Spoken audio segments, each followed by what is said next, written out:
Well, welcome back to part 2 of my day at the North Norfolk Railway, also known as the Poppy Line. In part 1 I interviewed Harvey, who you're going to see in this, and there was a little bit of bike footage too, so you can go and watch that. You don't have to necessarily watch it in order, but I'll put the link to that in the description below. This is Bretton Grange, who is here on loan but has broken down today, so she's just now limping into the station and we're going to see what we're going to do. So this train is actually a new build and it is 1 year old and it first came on public display in May this year. So I've just been speaking to Harvey about the coal because there are no coal mines open in the UK anymore. There's coal mines and coal in, but they're not open because of obviously the green stuff. So the coal they get for these comes from abroad. Don't know what's going to happen with moving forward and all the electric stuff, but hopefully we won't be seeing the end of steam. I don't know if you can hear me across this, but this is letting the pressure off. It's the safety valve that's letting off the 220 psi, so the engine doesn't go boom.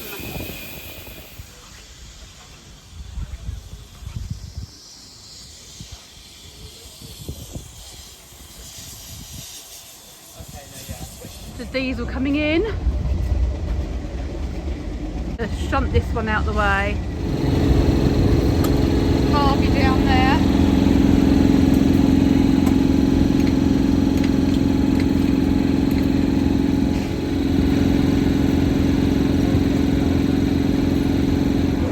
I don't think I would have fancied being down there. I'll stay up here on the platform. I wouldn't even get down there, would I? But now inside. Here's Harvey. This is how old I am, right? When I was a kid, our doors were like that on the trains for real. Yeah, well these are old 1940s, 1950s carriages, yeah. Original. I'm not quite that old, but I never said you were, don't worry. So the diesel's now hooked on to the whole of the carriage and the steam engine at the other end. And it's going to take us to Weybourne, to the yard where it's going to be fixed hopefully, and another steam train will be going out later today. Stay tuned for some absolutely cracking behind the scenes footage. We are going to Weybourne and we're going to go into the yard and you are going to see engines.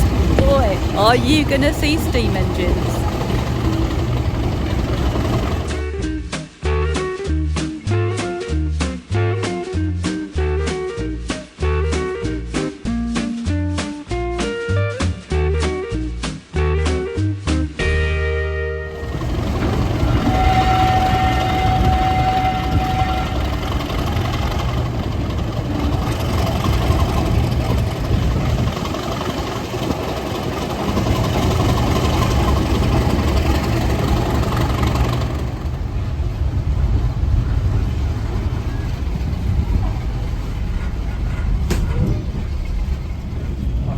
If you're liking this vlog, then please remember to give it a thumbs up, share it with your mates and subscribe. And if you'd like to buy me a coffee, you can do so in the link.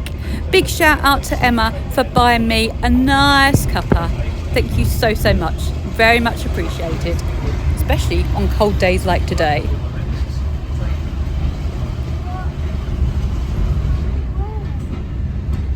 What train is this?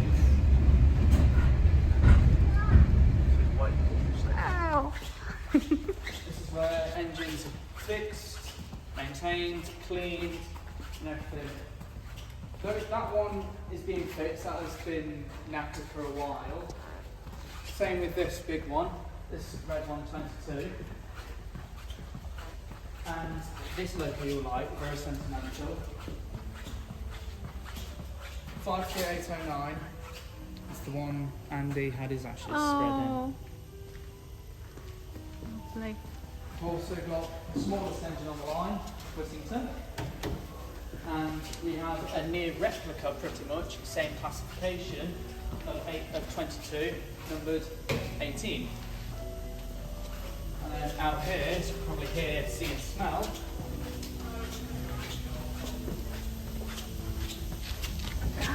we have 4200. getting ready. I'm alive. Barely alive. This is the lovely man that took my footage of Andy. His ashes being spread. He was just shoveling all this coal.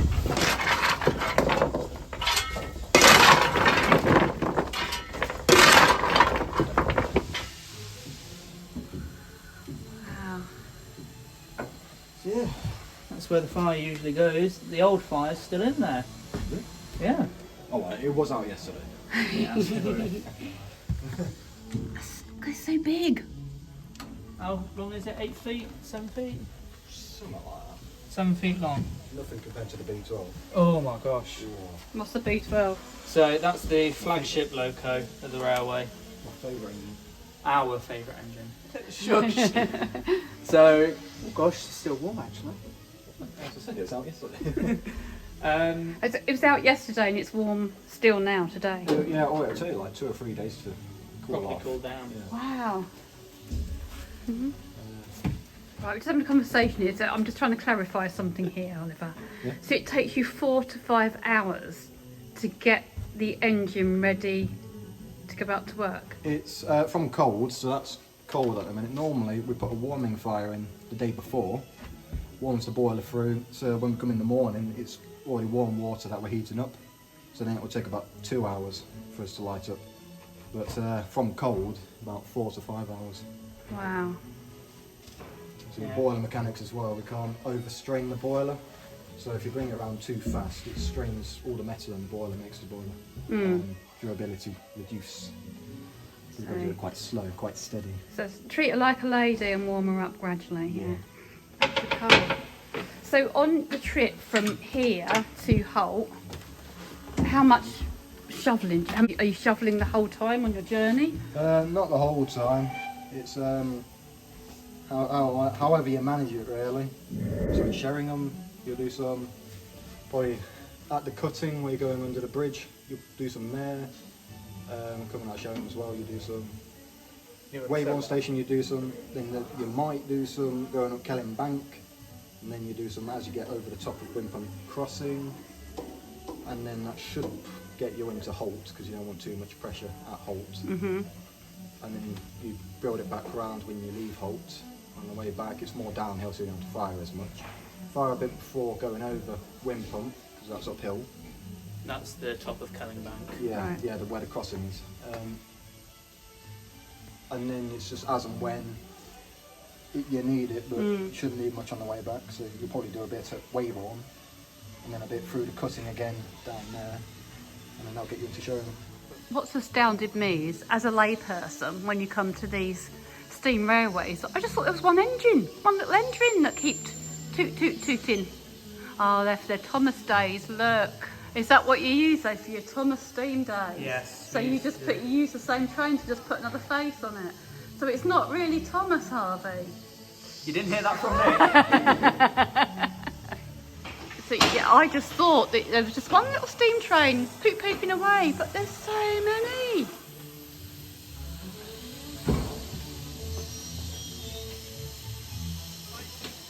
It's so exciting, the things you find out. Look, it's like a little carpet, but for trains. We use this to inspect the underneath of the engine. One person said to me, it's like, don't you ever feel a bit weird, like it's like looking up someone's skirts? I'm like, that is the weirdest way to put it, okay.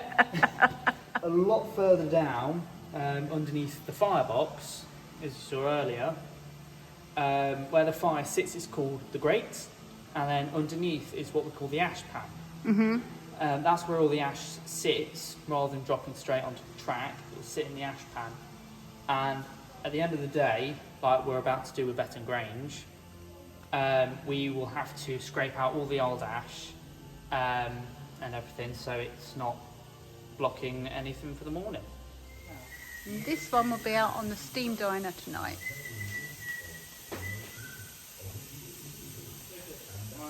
So this loco here is called the Y14, and the reason this one's sitting here at the moment is because it's what we call out of boiler ticket. So it's like an MOT for your bike or your car. Okay. Every steam engine will have what's called a 10-year boiler ticket. where it can run for 10 years, and then at the end of it 10 years it will have to be stripped down of every nut and bolt for a massive safety check, because you can't really just look inside here and say, oh yeah, that's okay, let's go.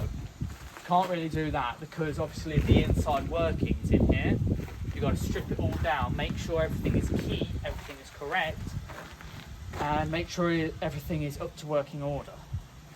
And this poor old girl is 112 years old. Wow.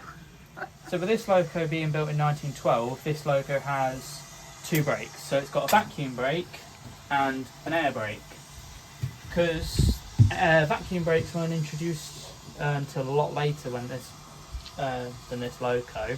It still has what's called a Westinghouse pump on the side, which is the black cylinder thing. So that will pump air into a chamber to obviously apply the brakes. So with this engine, it's what we call a right-hand drive, similar to your car. So obviously the driver would stand this side, so that's your regulator. If you open that, that makes it go, very stiff. This is your reverser, so that's kind of like your gears for your engine. These 2 are your brakes, like I've spoken about. Yeah. And what happens is you've got your fireman this side, who keeps an eye on this side of the railway to see where you're going. And you've got what's called injectors for your boiler. Turn this water feed on, and then you turn the steam feed on. The water will get picked up by the steam, taken into the boiler, faster than a speeding bullet, to fill up the water, and as well, say if you're blowing off, as we call it, where the safety valves are lifting to stop the loco from going bang, the injectors will cool the water down a bit and cool the boiler down. Not a lot, but just a bit, just so it doesn't keep blowing off, as we call it, because it's a waste of steam, water, and fuel all around, and as well your energy. At heart, this is a good engine, and this was the first engine I got to put the fire in. Ah, so good that, memory for you then. Yeah, and that meant me getting in there. Smaller one than the other one, and I really wouldn't fancy crawling through. I wouldn't even get through that hole. I'd get stuck.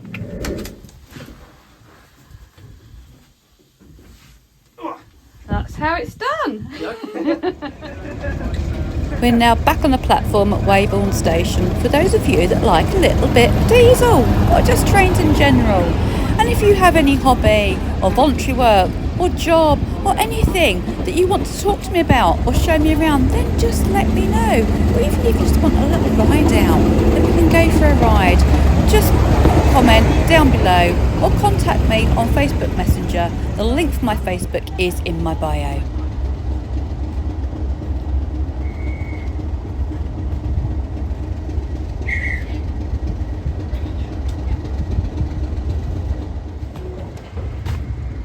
Harvey suddenly suggested we jump on this train back to Sheringham, but luckily I remembered I've left my bag and my jacket in the staff room, so that means we can go and see a little bit more steam before we go.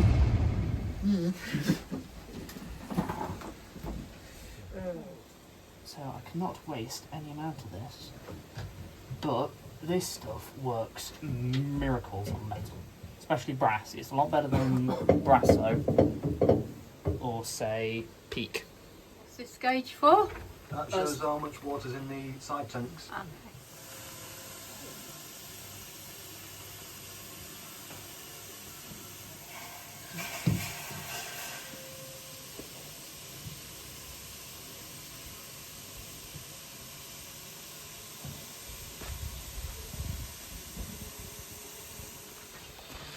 There we go, crushing grains in all their glory. I just need one to turn the pump on and off when I shout. Yeah. Water pump? Yeah. What we would do when we're ashing out is we would water down the ash, because this is obviously very, very hot. So it'll be safer for us. I've had enough of that as an option. That'll do.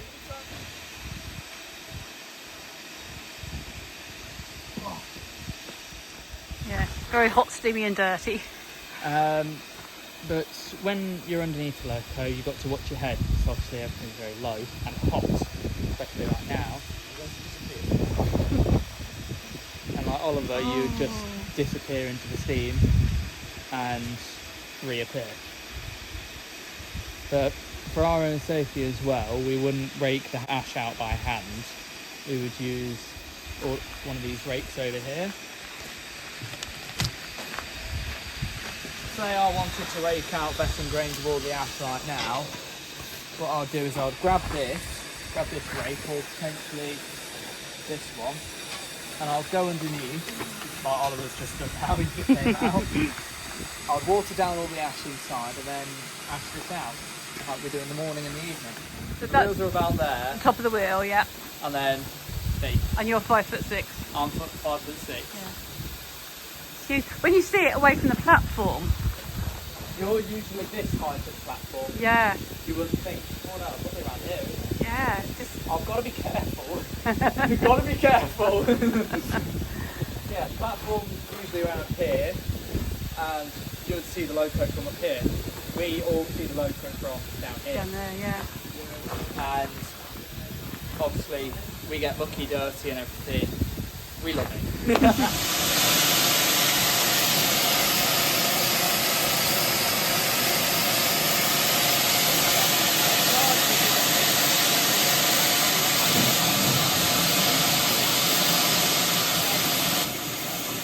There's been people down there all that time.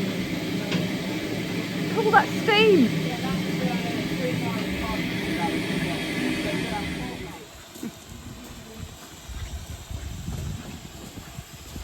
They make it look so easy.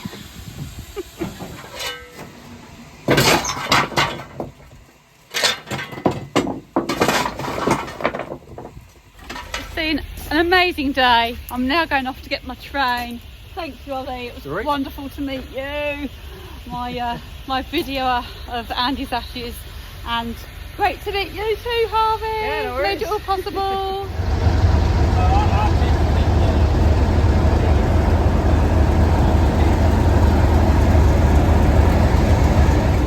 This diesel's very noisy behind me, but they also have here a little second-hand place and new place, mostly books. And then I've bought a nice book for my daddy. But I might have a little flick through myself first. And also, you know, I love to talk about the disabled access. So there is a disabled part here for wheelchairs. And that is the ramp that opens up to get you on. This is the disabled bit with nice proper chairs. It's like, we could play Murder on the Orient Express, couldn't we? I hear they do some murder mystery things at some of these railway stations. I do actually remember compartments like this, not with a table in. I remember 13 of us going to Southend once from Southwood and Ferrers, and about 3 of them were stuck up on these case racks trying to fit in. I was just squashing 13 of us in there. We were small little teenagers, I suppose.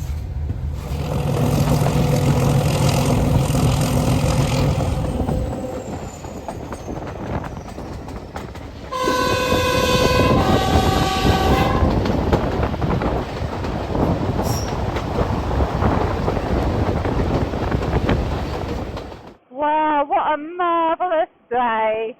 I've got a ton of footage that I need to get down into a smallish vlog. If you want to see more about Sheringham itself, you can do so in the 1940s weekend. Massive thanks to Harvey and Ollie and everyone else I met and chatted to. It just feels kind of special what I've done today, and I'm really excited about this vlog. I hope you enjoyed it. If you did, please remember to give it a thumbs up and share it with your mates and subscribe to my channel, which will help me get the word out to more people about positive recovery with sobriety, disability and grief, riding my lovely bumblebee, my Can Am Ryker, and just travelling the world. I'm going to leave you with a little bit of riding footage and some fun photos from today, all set to music. So all that's left for me to say is ta-ta for now.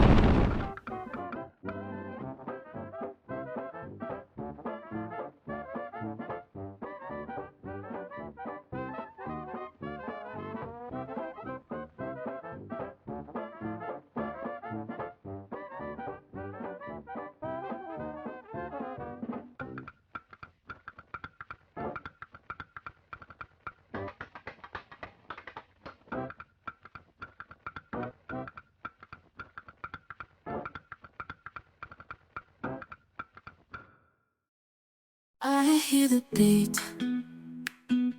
It's in my chest, got me feeling some kind of way. I confess the rhythm takes over, no room to rest.